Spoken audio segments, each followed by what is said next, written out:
Hello, Ms. Larkin. I have a little fridge magnet here that I pulled off of the fridge upstairs.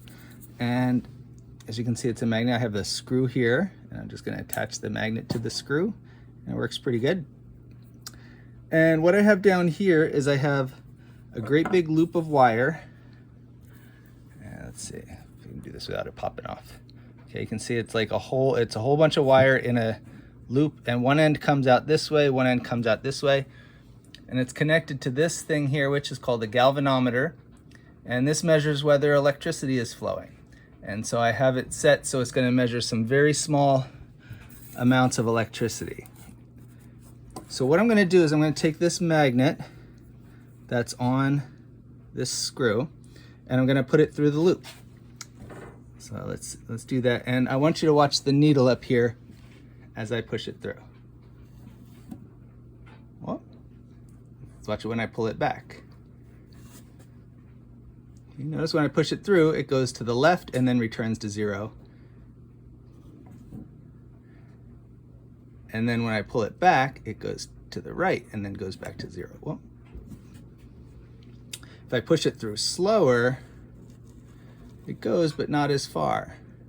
If I pull it back, but if I push it fast, it goes farther. I'm gonna do this. See, I'm gonna push it through a couple times so you can see. Let's get it nice and set up here. Okay, here we go. Yeah, well, I just pulled it back out. Let's push it through.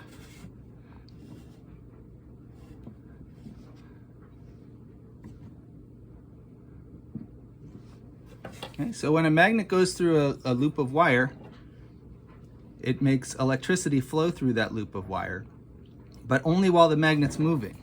So I want to come back here and show you something else. If I do this and then stop right in the middle,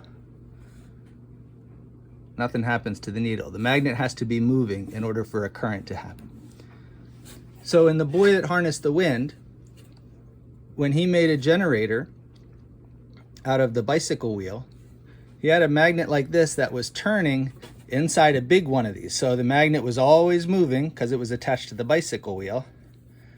And as it was attached to the bicycle wheel, it kept a current going. And even if it sloshes back and forth like that, that's what we call alternating current.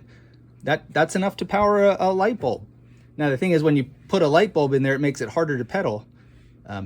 But as long as the magnet is moving through a coil of wire, it's going to create electricity. And the reverse can happen too. If you are creating electricity, you can make something move. So if you have electricity going to a fan in your house, it's kind of like doing this, but in reverse. So the electricity is making the fan go back and forth instead of the magnet making the electricity move.